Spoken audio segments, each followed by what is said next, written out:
Greetings, welcome back to Old Ways Rising Farm YouTube channel, where we're going to do another grafting video. Now, the basics of grafting and how it works and all of those details are in an introductory grafting video, and that's up at the top of the screen if you want to click that link and check that out if you're at any point have any questions as to why I'm doing this. But what I want to do today is a special case grafting video. When most folks think about grafting, you're thinking about propagating a tree from scratch so that you can plant another tree in another location. But there's also quite a few times that we will graft where we're actually trying to heal something that's gone wrong.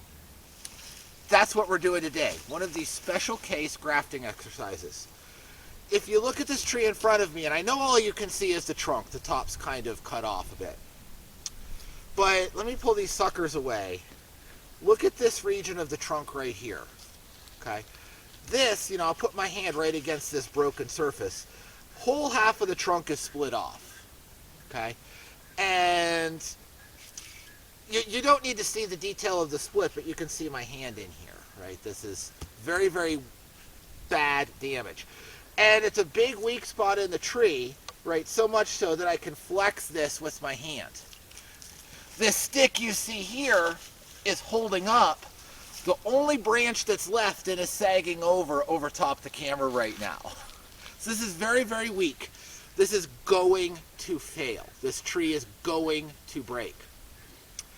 And it's not going to be able to overgrow this damage because this is a full dwarf or a super dwarf. Okay. This tree is also very important for the greater planting, and again, you can't see everything that's behind me, but this is one of two Asian pears here on our property. We need this tree to pollinate that tree behind you. Okay, so it's important that we keep this here as a pollen source. Now, if this was a full-size tree, there's a very good chance that it would be able to overgrow this damage and recover. But it's a super dwarf, so it won't. This is its full size. It's getting very, very little top growth anymore. Okay, so it doesn't have the ability to expand, leaf out, grow in a new direction, and recover from this bit of damage. Yet I need it for my pollen source. So what am I going to do? I'm looking at this, and I see these two beautiful suckers. Now, normally we'd say, sucker, gotta cut that off. And normally I would agree with you. We don't want to let suckers from the rootstock damage the ability of the tree to maintain the scion. But in this case, those are an advantage. Because I can come up here and I can find a piece of younger tissue, okay? And if you look at what I just snipped off here, we have, this is a fruiting spur right there. Again, I talk about fruiting spurs in the pruning video. Link at the top of the screen if you want to check that out. But this fruiting spur grew out to here as a fruiting spur, and then it threw a sucker up. So this sucker is some nice young tissue that we can use in a graft. So I'm going to cut the spur tissue away. That's old and not very juvenile and not going to be a good grafting piece. And we'll see what we got here.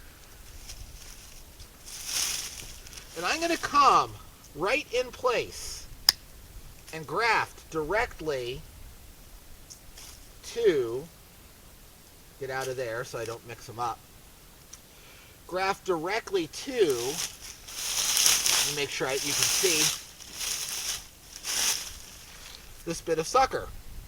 Okay, so I'm going to cut my wedge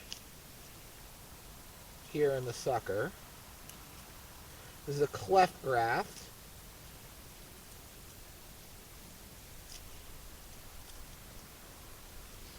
That I'm about to make.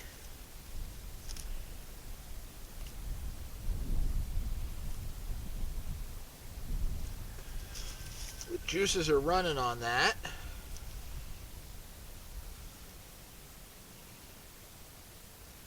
I'm going to split my scion.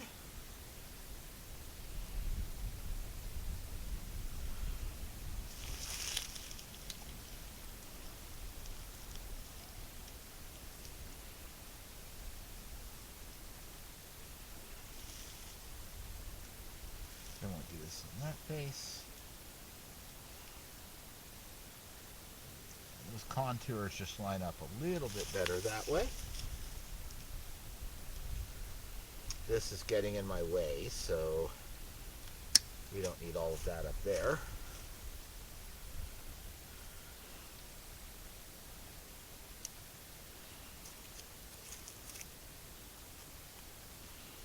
Now I'm going to take some florist tape.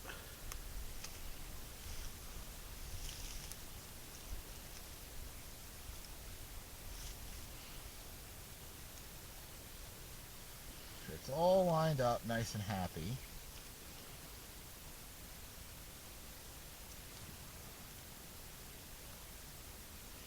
Can't keep changing my mind. Which way do I want that to line up?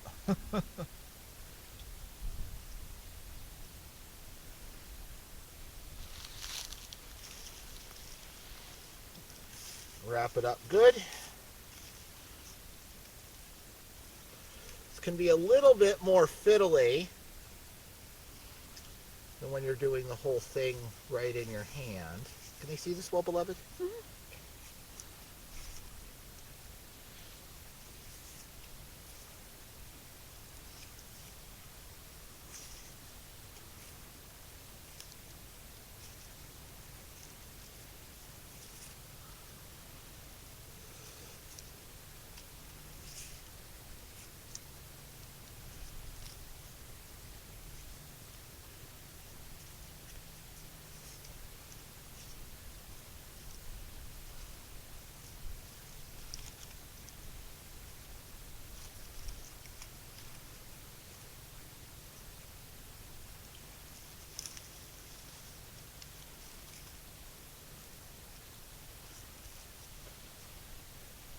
Make sure nothing shifted.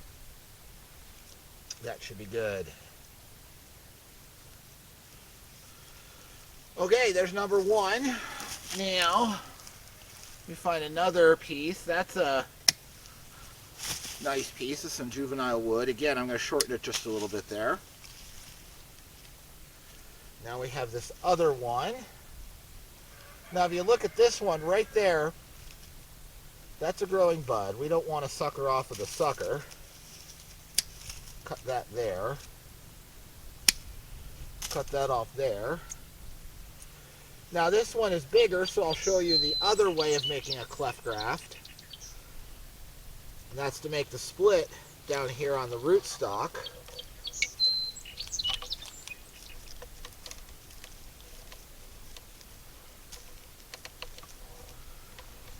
And because I made the split on the rootstock, now for this one, I'm going to carve the wedge.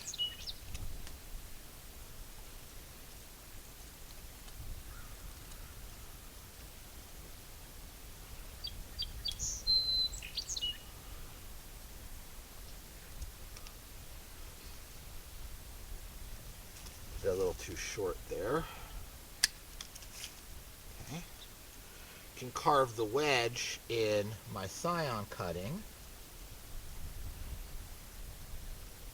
And insert that just like so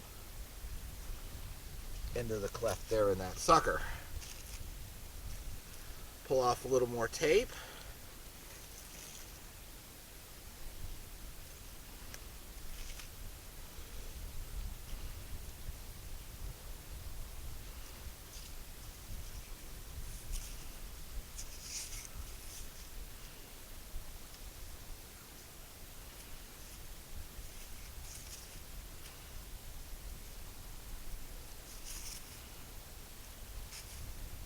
Make sure you wrap it all the way down to the bottom of that groove, that split.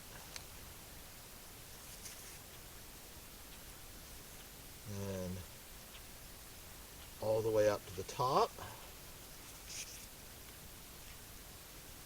And get some good figure eights across the top. We want to seal that end grain off really nicely.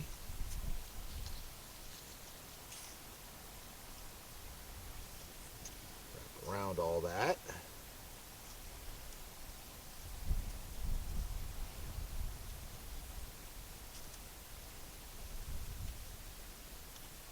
Okay.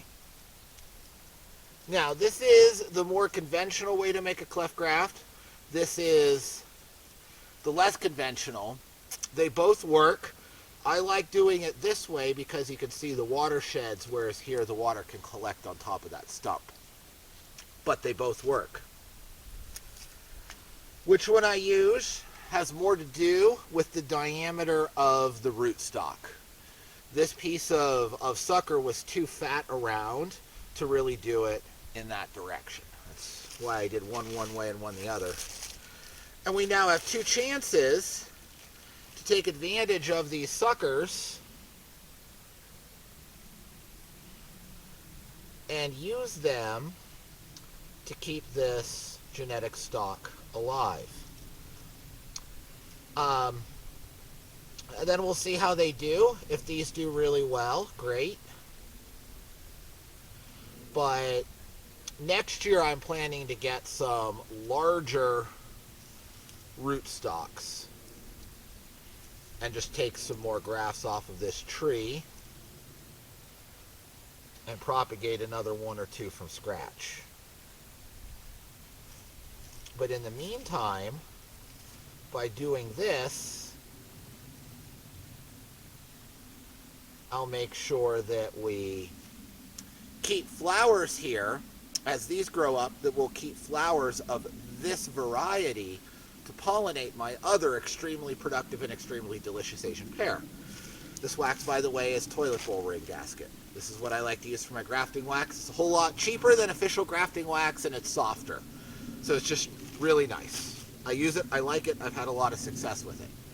And we'll see how these two little grafts go. But this is a way that you can take advantage of this tree's tendency to sucker and help to heal the damage caused by this break, and regenerate the tree right in place from a new location. It's a creative little grafting trick that you can use as a special case, special circumstances technique to solve problems in your home orchard. I hope you've enjoyed this. If you have, make sure you subscribe so that you see more of our videos. And this channel is unmonetized, unsponsored. It's all out of pocket. And if you're interested in helping support what we do and make it possible to make even more videos for you, you can go check out our Patreon. There's a link in the description box. But either way, I hope that you have a wonderful, blessed day, and will join us next time here at Old Ways Rising Farm.